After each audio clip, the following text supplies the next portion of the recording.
Good morning class 8। आज अपन पढ़ेंगे science. Science में जो आपको चैप्टर 5 कोल एंड पेट्रोलियम है, उस वहाँ पे मैंने आपको डिस्ट्रक्टिव डिस्टिलेशन बताया था कोल का। अभी अपन एक एक्टिविटी पढ़ेंगे। सबसे पहला देखिए, take 2 hard glass boiling tubes A and B. देखिए दो आपको हार्ड ग्लास बॉइलिंग ट्यूब लेनी है, ए यह है बी, ठीक है। पुट सम, इसके अंदर देखिए जो ए वाली टेस्ट ट्यूब है उसके अंदर आप कुछ पाउडर्ड कोल डालिए और उसको हॉरिजेंटली फिट कीजिए। देखिए ये ऐसे हॉरिजेंटल होता है, उसको ऐसे फिट कीजिए। फिर take some water in tube B. देखिए कुछ वाटर में कुछ वाटर लीजिए टेस्ट ट्यूब बी के अंदर और उसको ऐसे वर्टिकली, मतलब उसको ऐसे खड़ा रखिए। हॉरिजेंटल मतलब ऐसे रखना और वर्टिकल मतलब ऐसे खड़ा रखना है, ठीक है। कनेक्ट ए एंड बी, ए और बी को कनेक्ट करना है डिलीवरी ट्यूब के थ्रू, ठीक है। फिट डिलीवरी ट्यूब टू, देखिए डिलीवरी ट्यूब को एक आउटलेट में भी कनेक्ट करके रखना है, जिससे कि क्या है कोल गैस जो है बाहर जा सके, रिलीज हो सके। Heat the coal first gently and then strongly. पहले देखिए क्या करना है, हीट करना है। ये आप एक्टिविटी के थ्रू समझ सकते हैं, जैसे आपको फोटो दिया हुआ है। पहले इसको हीट कर दीजिए, it breaks up to produce, ये टूटेगा और क्या बनेगा, कोल गैस बनेगी, अमोनिया, कोल तार और कोक बनेगा। फिर आपको देखिए आपने इस एक्टिविटी में क्या ऑब्जर्व किया है, वो ये देखिए, coal as being insoluble in water escapes out from the. Coal क्या है, इनसॉल्युबल है वाटर के अंदर, इसमें आपने वाटर डाला था, इनसॉल्युबल है, इसीलिए ये क्या है बाहर आ जाता है ट्यूब डी से। It is a mixture of, किसका मिक्सचर है, हाइड्रोजन, मीथेन और CO कार्बन मोनोऑक्साइड, ये कंबस्टिबल गैस है। सेकेंड है ammonia being soluble in water. Ammonia क्या है वाटर के अंदर सॉल्युबल है, तो इसके अंदर डिजोल्व हो जाती है बी के अंदर और क्या बनाती है अमोनियम हाइड्रोक्साइड NH4OH, जिसको अमोनिकल लिक्विड कहा जाता है। थर्ड, कोल तार कैसा होता है, इज कलेक्टेड एज डार्क विशियस लिक्विड होता है। डार्क और विशियस लिक्विड मतलब होता है इसकी विस्कोसिटी ज्यादा होती है, ये इजीली फ्लो नहीं करता। At the bottom of tube B under water, B के जो बॉटम में देखिए यहाँ पे क्या बनेगा विशियस लिक्विड, इससे कोल तार कहा जाता है, ठीक है। फिर है ब्लैक रेजिड्यू, जो काला रेजिड्यू ये बचा है एक के अंदर, उसे क्या बोलेंगे, वो कोक है। अब अपन पढ़ेंगे कोक होता क्या है। तो कोक पिछले लेक्चर में आपको थोड़ा सा बता दिया गया है। Coke is almost pure form of carbon. Carbon की सबसे जो ऑलमोस्ट कह सकते हैं कि जो है कार्बन की प्योर फॉर्म होता है coke. Coke is a porous black substance. Coke कैसा होता है, पोरस ब्लैक सब्सटेंस होता है जो बिल्कुल कोल की जैसा ही होता है। इसके अंदर देखिए कार्बन की परसेंटेज ज्यादा होती है और इम्प्योरिटीज की परसेंटेज कम होती है। इसको जो निकालने का तरीका क्या होता है, इसको कैसे ऑब्टेन करते हैं, डिस्ट्रक्टिव डिस्टिलेशन के प्रोसेस से इसे ऑब्टेन करते हैं। देखिए इन दिस प्रोसेस, इस प्रोसेस में क्या होता है, कोल को जो क्या किया जाता है, हीट किया जाता है एयर की एब्सेंस में, मतलब वैक्यूम होता है। देखिए कोल बराबर कोक कैसे मिलेगा, कोल को हीट करेंगे, मॉइस्चर प्लस वॉलेटाइल मैटर होता है। वॉलेटाइल मैटर मतलब जिसकी वेपर्स बन जाती है उसे वॉलेटाइल मैटर कहा जाता है। अब देखिए कोल तार क्या होता है, कोल तार is a black vicious liquid. ये लिक्विड होता है ब्लैक विशियस, मतलब जैसे जो लिक्विड भारी होता है, अगर मान लीजिए आपने उस लिक्विड को इधर नीचे जो है, मान लीजिए ये फ्लोर है, इधर आपने इस लिक्विड को ऐसे नीचे गिरा दिया, तो लिक्विड जैसे पानी गिरता है तो पानी क्या होता है, बह जाता है, क्योंकि पानी की विस्कोसिटी मीठा बहुत कम होती है। लेकिन विशियस लिक्विड वो होता है जैसे जिसको आपने नीचे गिराया वो क्या है वहां का वहीं पे रहेगा, वो लिक्विड फ्लो नहीं होता है, उसे विस्कोसिटी कहा जाता है। It is a mixture of many important compounds. ये देखिए कुछ इंपॉर्टेंट कंपाउंड का मिक्सचर होता है, जैसे विच आर ऑल्सो सेपरेटेड, जिससे आप अलग भी कर सकते हैं, और यूज्ड फॉर एग्जाम्पल जैसे benzene, toluene, naphthalene. Example pitch. अब देखिए पिच क्या होता है, पिच जो रेजिड्यू, पीछे जो कचरा बच जाता है, रेजिड्यू का मतलब होता है जो बच जाता है, उसे पिच कहा जाता है। इसके अंदर कितना होता है, 95% कार्बन होता है इसके अंदर। और ये इसके अब यूजेस देखते हैं। देखिए वेनिशेस बनाने के लिए, रोड सरफेसिंग और वाटर प्रूफिंग रूफ के लिए। वाटर प्रूफ जो छत होती है वो भी कोल तार से ही बनी होती है। अब मैं नेफ्थलीन बॉल, जैसे अपन की जो होती है ना, जिसके अंदर अपने कुछ अपन ग्रेन वगैरह स्टोर करके रखते हैं, या फिर जैसे अपने क्लोथ्स के वहां अपन देखते हैं नेफ्थलीन की बॉल्स होती है, वो भी यही होती है। तो देखिए ताकि अपने जो क्या है फूड प्रोडक्ट्स नहीं, जैसे ग्रेन्स होते हैं, जैसे आप देख सकते हैं पल्सेस होती है, सीरियल्स होते हैं, उसके अंदर अपन नेफ्थलीन की बॉल्स डाल के रखते हैं ताकि क्या उसके अंदर इंसेक्ट ना लगे, वो खराब ना हो। तो वो भी क्या है कोल तार से ही बनती है। अब मैं टिल अबाउट फ्यू डिकेड्स अगो, इतने डिकेड्स पहले की बात है, कोल तार किसके लिए यूज में की जाती थी? Binding material in surfacing the road की सरफेसिंग के लिए। नाउ डेज आजकल उसकी जगह कौन यूज करता है? बिटुमेन किसका प्रोडक्ट है? पेट्रोलियम का प्रोडक्ट है। वो कोल तार की जगह आजकल यूज किया जाता है। पहले दशक मतलब डिकेड्स पहले तो कोल तार को यूज किया जाता था, लेकिन आजकल क्या है? बिटुमेन यूज में लिया जाता है। बिटुमेन क्या है? एक पेट्रोलियम का प्रोडक्ट है। अब अपन पढ़ेंगे कोल गैस क्या होती है। तो देखिए, coal gas is obtain during the processing of coal to get Coke.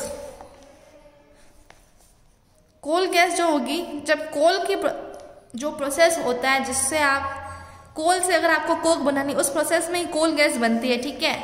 It is mainly used as a fuel as industry around coal processing plants. ये फ्यूल के फॉर्म में यूज लिया जाता है जैसे। And another by product obtain from the destructive distillation of coal is ammonia. और अगर आप डिस्ट्रक्टिव डिस्टिलेशन करते हो कोल का, तो उसमें एक और बाय प्रोडक्ट होता है जैसे अमोनिया है। अमोनिया का क्या यूज होता है? फर्टिलाइजर्स बनाने के लिए, जैसे ammonium sulphate, ammonium super phosphate etcetera, ये सब क्या है? फर्टिलाइजर्स है। अब देखिए कोल के यूजेस क्या क्या है। सबसे इंपॉर्टेंट यूजेस यही है, it is use as fuel in industry and well as in homes. अपन इसको इंडस्ट्री में भी यूज करते हैं और होम्स में भी। किसके फॉर्म में? फ्यूल। फिर है ये कुछ गैसेस के मैन्युफैक्चर के लिए भी यूज में होता है, जैसे कोल गैस है, water gas, producer gas etcetera, उसके मैन्युफैक्चर के लिए भी काम में लिया जाता है। थर्ड है, it is used as a source of organic compound. Organic compound के सोर्स में भी इसको काम में लिया जाता है, जैसे benzene, toluene, phenol, aniline, naphthalene and anthracene and extraction of metals. Fourth है, it is widely use in thermal plants to produce electricity produce करने के लिए भी काम में ली जाती है। Fifth, it is used in increasing in manufacture of synthetic petrol and synthetic natural gas. Synthetic petrol और सिंथेटिक नेचुरल गैस के मैन्युफैक्चर में भी इसको कोल को यूज में लिया जाता है। अब अपन देखते हैं पेट्रोलियम क्या होता है। तो देखिए, पेट्रोलियम का मतलब क्या होता है? क्रूड ऑयल, कच्चा तेल होता है।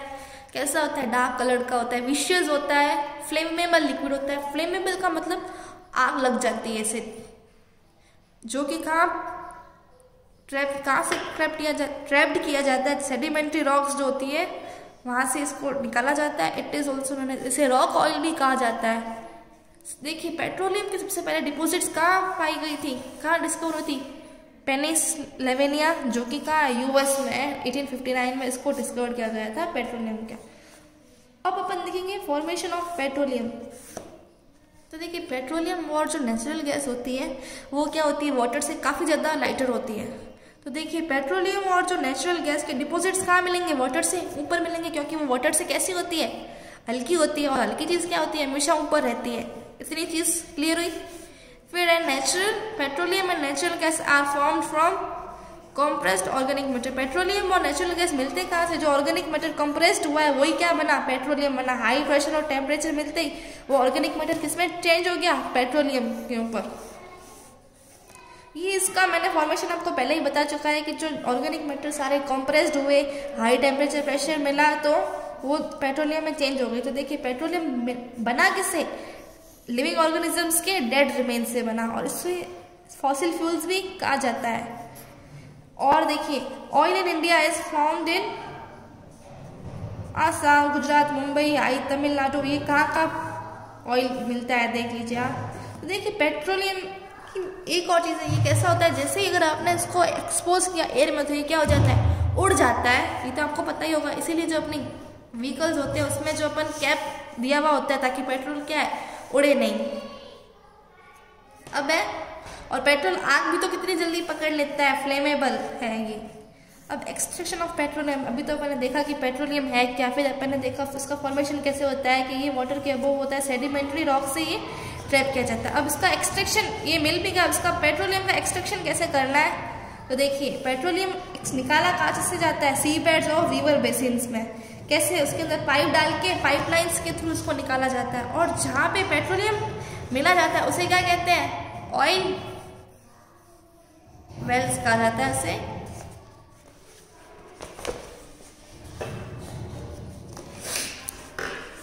अब देखते हैं रिफाइनिंग ऑफ पेट्रोलियम। जैसे आपको पेट्रोलियम मिल तो गया, अब उसको रिफाइन कैसे करना? उसके अंदर देखिए बहुत सारी चीज़ें होती हैं उस पेट्रोलियम के अंदर। तो अपन अपन के जो काम की है, वैसे तो इसमें से देखिए सारी चीज़ें काम की है, लेकिन अपन को जो पेट्रोल निकालना है वो कैसे निकालेंगे, उसके लिए देखिए रिफाइनिंग कैसे करनी है। ये कॉम्प्लेक्स मिक्सचर होता है, पेट्रोलियम जो कच्चा तेल होता है, क्रूड ऑयल, ये सभी का मिक्सचर होता है बहुत सारे हाइड्रोकार्बन्स का, और इसको अपन क्या है and cannot be use in the format emergency, इसको अपन ऐसे यूज भी नहीं कर सकते, इन सबको अलग अलग करना पड़ेगा। तो देखिए स्मॉलर अलग अलग फ्रैक्शन से अपन क्या कर देंगे, उसको अलग कर देंगे। उस प्रोसेस को क्या कहते हैं, smaller fraction of hydrocarbon by a process called petroleum refining और पेट्रोलियम फ्रैक्शनाइजेशन। इसको पेट्रोलियम रिफाइनिंग भी कहा जाता है और पेट्रोलियम फ्रैक्शनाइजेशन भी कहा जाता है। अब देखिए कैसे होता है fractional distillation of crude oil, कच्चे तेल का कैसे अपन फ्रैक्शनल डिस्टिलेशन करते हैं।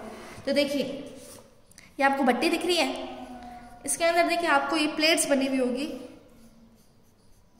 देखिए सबका क्या है बॉइलिंग पॉइंट अलग अलग होता है। देखिए जिसका जितना ज्यादा बॉइलिंग पॉइंट होगा ना, वो उतनी जल्दी क्या है चला जाएगा बाहर। जैसे इसका 20 फिर है रिफाइनिंग ऑफ पेट्रोलियम में be defined in the process of separating different useful fractions from petroleum with the simultaneous removal of the undesirable। देखिए अब इसके अंदर कुछ अनडिजायरेबल का मतलब अनवांटेड इंप्योरिटीज भी होगी और कुछ यूजफुल भी होगी। तो एक ही टाइम पे अपन क्या करेंगे साइमल्टेनियसली, मतलब एक ही टाइम पे यूजफुल मटेरियल को भी अपन निकाल देंगे और जो अनडिजायर्ड है अनवांटेड है उसको भी अपन हटाएंगे। देखिए कैसे, it is based on the fact, इसका फैक्ट देखिए different fractions of the crude oil boil within different temperature ranges. सबके आपको टेम्परेचर अलग अलग होते हैं। देखिए जिससे ये नेफ्था है, नेफ्था 70 डिग्री सेल्सियस इसका टेम्परेचर है, गैसोलीन है 120 डिग्री सेल्सियस, पैराफिन ऑयल है 170 डिग्री सेल्सियस। हाइड्रोकार्बन क्या होते हैं, वो कंपाउंड जिसके अंदर क्या हो हाइड्रोजन भी हो कार्बन भी हो, उसे हाइड्रोकार्बन कहा जाता है। ठीक है, it is carried out by heating petroleum in a furnace. इस भट्टी के अंदर पेट्रोलियम को हीट करेंगे तो oil vapours rise into the fractionating column as distillation tower. ये डिस्टिलेशन टावर हुआ, the tower contains a series of shallow trays. ये आपको ट्रेस भी दिख रही है जिसका जैसे जो पहले बॉईल होता गया, जिससे अपन कोई भी चीज को बॉईल करते हैं तो देखिए उसको गर्म होने में टाइम लगता है। जैसे वाटर किया, वाटर के अंदर तो चलो वाटर ही था, लेकिन अब ये सबका मिक्सचर होता है तो देखिए इसमें से कुछ चीजें जल्दी गर्म हो जाएगी, जल्दी गर्म होते ही क्या हो जाएगी ऊपर चली जाती है, ऊपर जाती है इसमें नीचे निकल जाएगी। फिर सबसे पहले मान लीजिए ये गर्म हुआ, ये चला गया, फिर उसके बाद ये गैसोलीन निकला, उसके बाद ये निकला, उसके बाद ये निकला, ये ऐसे होगा। The liquid on each stage then piped off, pipe में से निकल जाता है। The vapor of the highest boiling fraction is condensed first near the base of the fractionating column। जिसका देखिए जितना ज्यादा हाई होगा ना वो उतना जल्दी निकलेगा। सबसे पहले ये निकला, बिटुमेन निकला, फिर क्या निकला, फिर देखिए पहले 600 डिग्री सेल्सियस इसका था इसलिए निकल गया, फिर 400 डिग्री सेल्सियस इसका था तो बाद में देखिए C20-9 फ्यूल ऑयल निकल जाता है। फिर थोड़ा और करेंगे तो कौन निकलेगा, लुब्रिकेटिंग ऑयल निकल जाता है, फिर ऑयल तो डीजल ऑयल निकल जाता है, फिर थोड़ा गर्म करेंगे तो पैराफिन केरोसिन निकल जाता है जिसको क्या एयर जेट वगैरह में काम आता है। फिर थोड़ा ज्यादा गर्म करेंगे तो गैसोलीन निकलेगा जो कि क्या होता है पेट्रोल होता है। फिर ज्यादा गर्म करेंगे तो नेफ्था निकलेगा, फिर करेंगे तो लास्ट में क्या बनेगा लिक्विफाइड पेट्रोलियम गैस। ये कितने 6 फ्रैक्शंस है 1 2 3 4 5 6। ठीक है, the vapour of the fractions lower boiling point condensed at different heights in the fractional. जो लोअर बॉइलिंग पॉइंट होते हैं उन सबकी हाइट क्या आपको अलग अलग दिख रही है। The process is carried out till the crude oil is separated into 5 और 6 फ्रैक्शंस। क्रूड 5 और 6 फ्रैक्शंस में होता है, each fraction as a different, हर फ्रैक्शन की रेंज क्या है देखिए अलग अलग बॉइलिंग पॉइंट। इसका 400 है, इसका 270 है। अब अपन पढ़ेंगे constituents of petrol and there uses. Petrol के अंदर क्या क्या होता है और उसकी यूज क्या क्या है। The usual substances obtained from petroleum and natural gas are petrochemicals. Petroleum और नेचुरल गैस से जो यूजफुल सब्सटेंसेस होते हैं उसे पेट्रोकेमिकल कहा जाता है। जैसे पेट्रोकेमिकल का यूज क्या है, डिटर्जेंट बनाने के लिए polyester, nylon fibre, fertiliser, cosmetic, polythene and other manmade plastics. फिर एलपीजी तो देख आपको पता ही होगा जो गैस होता है LPG liquefied petroleum gas, home और इंडस्ट्री में यूज किया जाता है। पेट्रोल पता ही होगा मोटर फ्यूल, एविएशन फ्यूल और ड्राई क्लीनिंग के लिए। अब नेफ्था ये प्राइमरी कंपोनेंट है, जैसे फर्स्ट कंपोनेंट यही है, जैसे फ्यूल्स मतलब गैसोलीन को प्रोडक्ट करने के लिए नेफ्था जो है प्राइमरी कंपोनेंट है। केरोसिन तो आपको पता ही है स्टोव वगैरह चलाने के लिए काम में लिया जाता है। स्टोव है, लैंप है या फिर जेट एयरक्राफ्ट। फिर डीजल है, जैसे जो हैवी मोटर्स होती है इलेक्ट्रिक जनरेटर के लिए काम में लिया जाता है डीजल। लुब्रिकेटिंग ऑयल, कुछ लुब्रिकेटिंग पर्पसेस के लिए, लुब्रिकेटिंग का मतलब जैसे वो स्क्रब करना होता है ना कोई, वो लुब्रिकेटिंग होता है। फ्यूल ऑयल, फ्यूल ऑयल किसके लिए, जैसे शिप्स, फैक्ट्रीज, सेंट्रल हीटिंग। फिर है पैराफिन वैक्स, पैराफिन वैक्स जैसे कैंडल और वैसलीन के लिए काम में लिया जाता है। फिर है बिटुमेन, बिटुमेन क्या किसके लिए काम में लिया जाता है, पेंट और रोड सरफेस रोड्स के लिए। तो आज अपन इतना ही पढ़ेंगे। आज अपन ने पढ़ा था पेट्रोलियम और कोल तार और कोक। बाकी जो है नेक्स्ट टॉपिक अपन अगले लेक्चर में स्टार्ट करेंगे।